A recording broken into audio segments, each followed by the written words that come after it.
First, introduce please yourself. Who are you and what's your job? I'm Randy Covington. I am a professor at the University of South Carolina.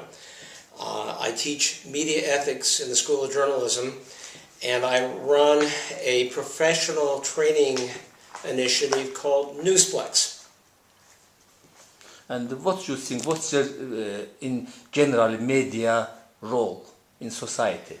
The role of media in society keeps getting more and more important as society gets more and more complicated. It's just not possible for the average citizen to understand a budget or why a particular law might be passed. The media are so important in terms of helping people understand what's going on, what's important, why something might be good or bad.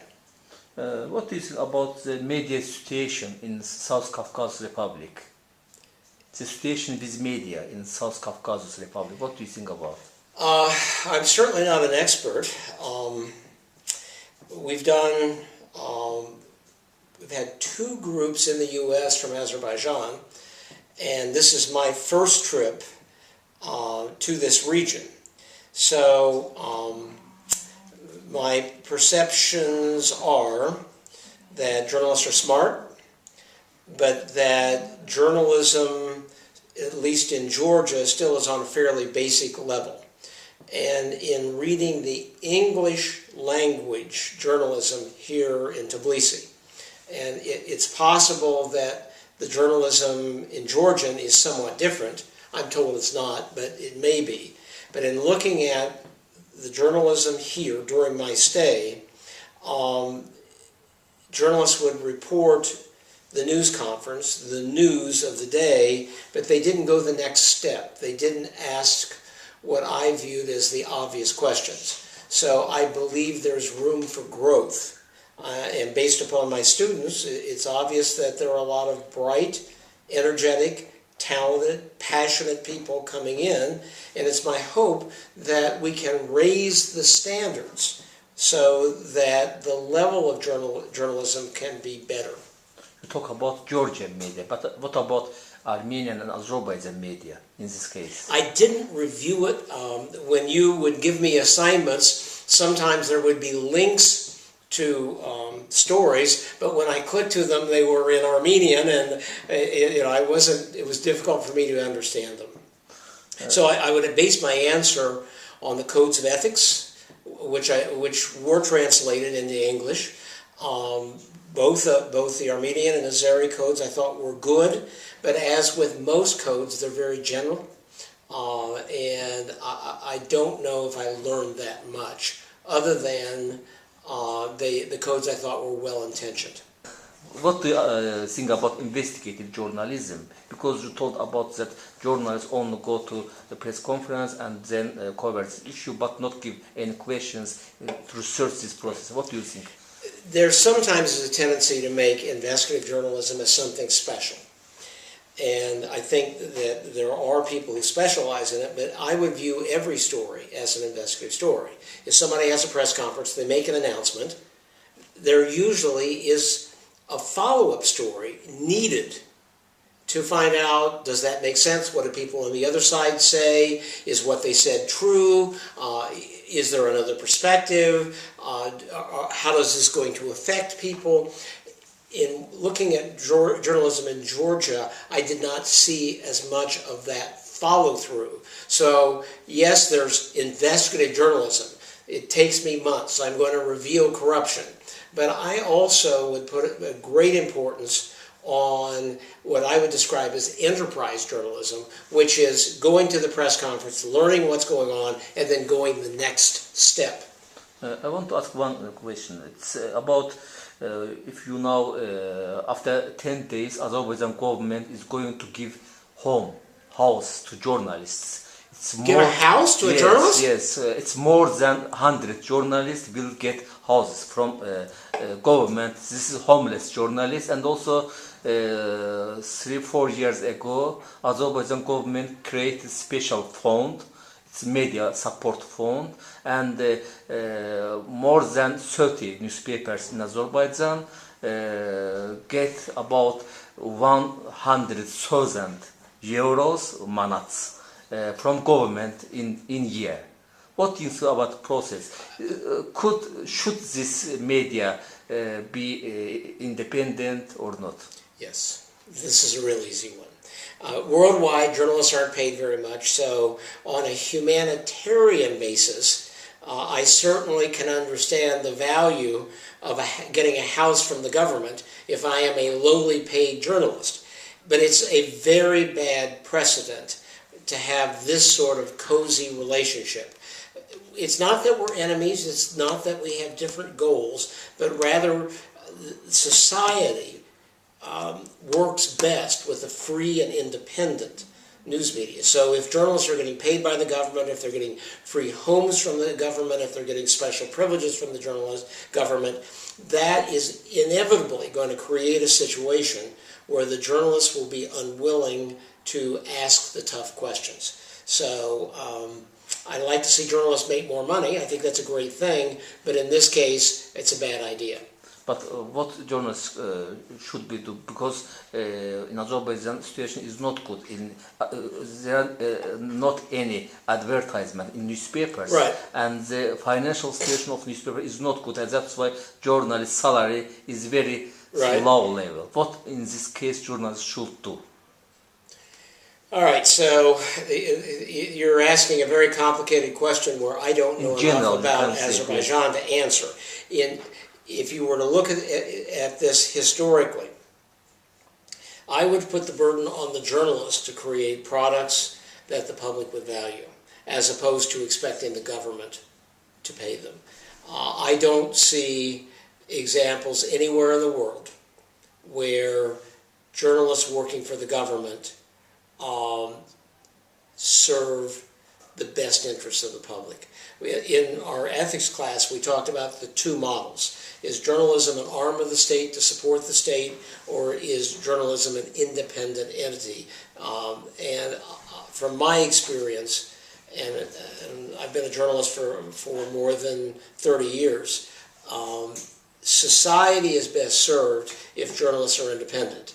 So in terms of your specific question, making journalism more economically viable,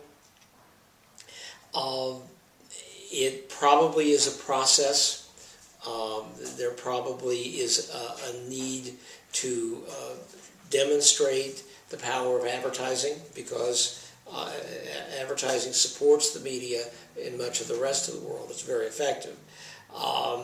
There might be a need for some sort of third-party support, whether it's from NGOs or the EU, but the moment that the government starts paying journalists, I believe that is the exact time when journalists stop aggressively seeking the truth.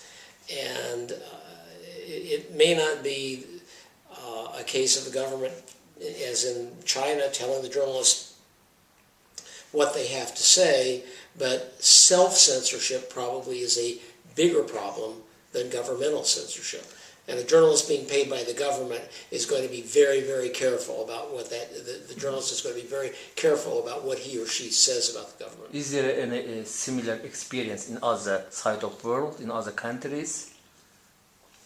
In other developing countries, advertising revenues are developing, and there are also circulation revenues. So in India, which is very, very poor, the press is very, very vibrant, very strong. Latin America, there are a number of very strong newspapers, and again, in countries that are very poor. So I think there are examples. I'm sure that there are regional differences that I don't even fully understand, but the legacy of state-controlled communism, where there wasn't a free press, it's not something that changes overnight, and that I have confidence that smart people will figure out how to make money with media because it's such a powerful tool, and we know that all over the world. So in the bigger picture, I'm quite confident that there can be a strong economic foundation. But that doesn't help right now when the media company has no advertising, the population is poor and can't afford to pay a lot for a newspaper, or if it's over-the-air TV, it's free.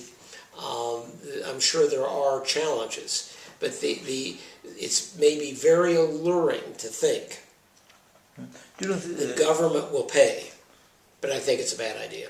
Okay. I think that you had chance to look through of media ethics of Yes, the Republic, yes. South Caucasus Republic. Do you have any addition for this code? What's the main lack of this code of ethics? Well, there's no ethics code anywhere that even comes close to covering all the situations that journalists face. The code in Azerbaijan is not very specific, all right? And it certainly could be more specific, and I think that would help. But even if it were more specific, again, it wouldn't come close to covering all of the nuances and situations. So in my opinion, that's why it's so important to develop a media culture that's based upon independence, that's based upon human values. Mm-hmm. My next question about military journalism or journalism on Sure. military field. It's interesting field for me. What do you think about how this kind of journalism could be work effectively without or with military secret? It's interesting. Is military journalism a contradiction? We have done work with the U.S. military. We've done work with NATO, the public affairs staff of NATO, and we have found them to be very bright, very talented journalists. In working with the U.S. Department of Defense, I could see some of the inner tension over the role of journalists and the media in the military. In the Pentagon, I was in the office of an Air Force general who was in charge of public affairs, and he could not watch YouTube. The Pentagon had blocked YouTube, but he was responsible for public affairs for the U.S. Air Force. People are posting videos about the Air Force on YouTube. People are watching those videos in large numbers. He couldn't see them in his office. At the same time, though, the Air Force created a very active social media presence where people could post comments. And some of the comments were critical of the Air Force. And I remember it was at the Department of Defense talking to the Air Force officer responsible for it. And he said, well, yes, some people really hate this, but it really works fairly well. I also think of an Army officer, Lieutenant General Caldwell, who at the time was running this program for senior officers. And he made all of them in this program, and it's a military program, he made all of them have a blog and to write a blog about their experiences in the program. So the military is like society. It's changing. There's still a lot of rules in the civilian world that we don't have. All right, so you can't, at least at the time, you could not watch YouTube at the Pentagon. On the other hand, there are smart people in the military who understand the power of social media, who value the importance of journalism. It is different, the rules are different, but from what I could see, you could still have good journalism in a military environment, though it's not exactly the same as a civilian world. Mm-hmm. Okay, it's main question one of that some people, some experts said that military journalism is very important on military reforms. When government want to do military reform, he he should inform society every time, give information to media, and there should be create close relationship between media and government. What do you think about that? Yes, I mean, the military is too important to operate in secrecy. Now, there are going to be some aspects of the military that must operate in secrecy. But if we're buying new weapons, how much are they going to cost? These are issues that the public needs to be involved in. And again, from what I can see, it's good for everybody. You just have to get over that initial fear of the media. The Pentagon created a bloggers network where they had news coverage. The bloggers would be able to interview officers in Afghanistan or Iraq and learn what happened in the big firefight or something. And the reality was that the quality of the journalism actually was better because the military bloggers actually understood the story better. And it led to subsequent coverage in traditional media that was more intelligent. So I remember once there was a story that, I'm trying to remember the details, but the Pentagon had released it first to the military bloggers. And it was a big story, and it played very well for the Pentagon. Inside the Pentagon, they talked about if they had had a news conference, that the civilian reporters probably wouldn't have understood the significance of the story. But it was the military bloggers who understood it. They started talking about it, and then that led to broader coverage. So I don't want to make something seem easy when it isn't simple or easy.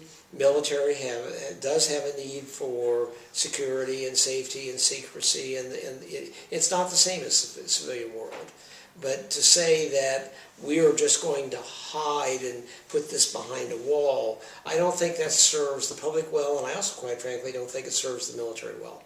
What do you think? If we're based on ethics, media ethics, military journalism and simple journalism is same or different? I think the fundamentals are all the same, which is seeking for the truth, being fair, airing both sides. The nuances come where the military, I mean, it's strategic communication. You have a message to deliver. And it's not the same as well, let's go interview the person who says that we're stupid. Well, we're probably not going to go interview the person who says we're stupid. It's more like public relations, strategic communication. Still,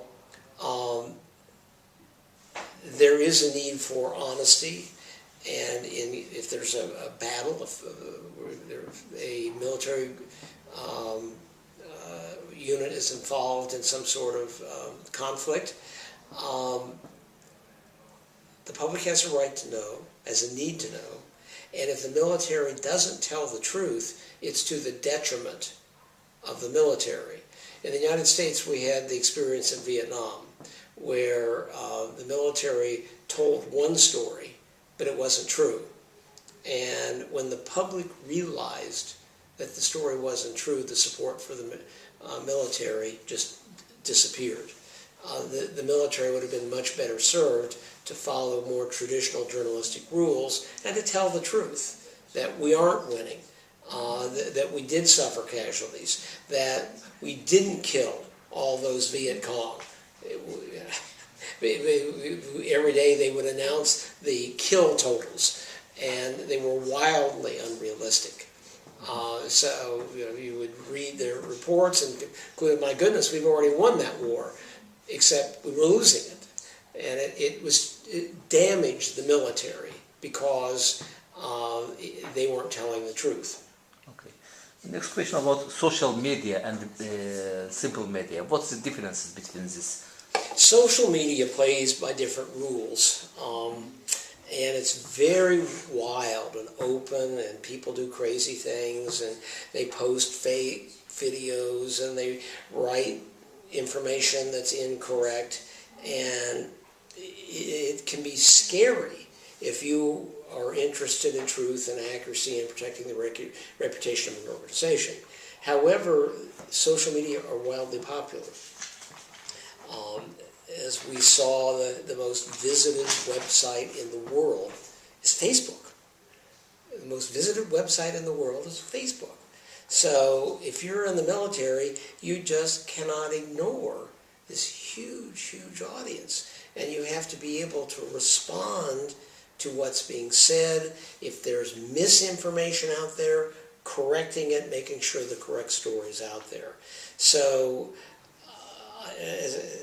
there certainly are those within the military who are fearful and want to ignore and want to discourage participation in social media, but I think it's very short-sighted. I think you have to have a presence, and I think it has to be fairly aggressive. After Arab Spring Revolution, Azerbaijan government implemented some action against social networks to limit their activity in Azerbaijan. Why government afraid from social networks? Stirs things up. I mean, Erdogan in Turkey blames his problems on Twitter. Social media are incredibly powerful, particularly in mobilizing protests. So if you have authority and power, social media can threaten those things. So it's understandable why an authoritarian government would be fearful of social media. However, because they have so much power, I think, to me, the inescapable conclusion is the government has to have its own strategy. It can't wait, hide, pretend that social media doesn't exist, or try to limit social media.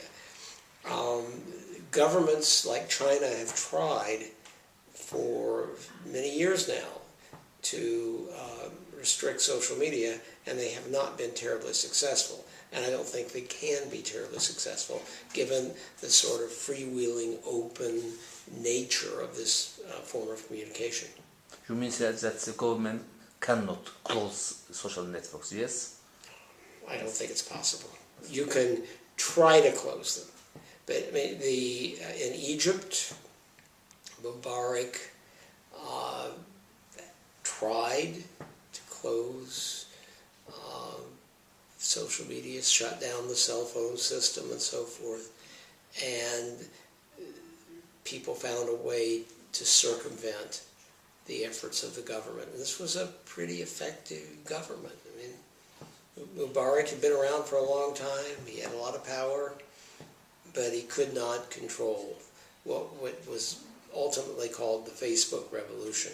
So if we look at Tunisia, Ben Ali, we look at Turkey now, we look at Egypt, almost any of these protests were driven in large part by social media, and in almost every case the government tried to control, restrict, and stop. And in almost every case the government failed. So in sports in the U.S.,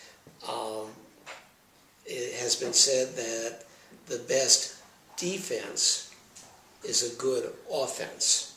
And I think that applies to social media. The best way of protecting yourself in the social media world is to have a strong social media presence. My last question, it's 22 of July is National Media Day in Azerbaijan. Do you have any words? I would give best wishes and blessings to my brothers and sisters in Azerbaijan. It's fabulous. And keep going, keep pushing. Thank you. Sure.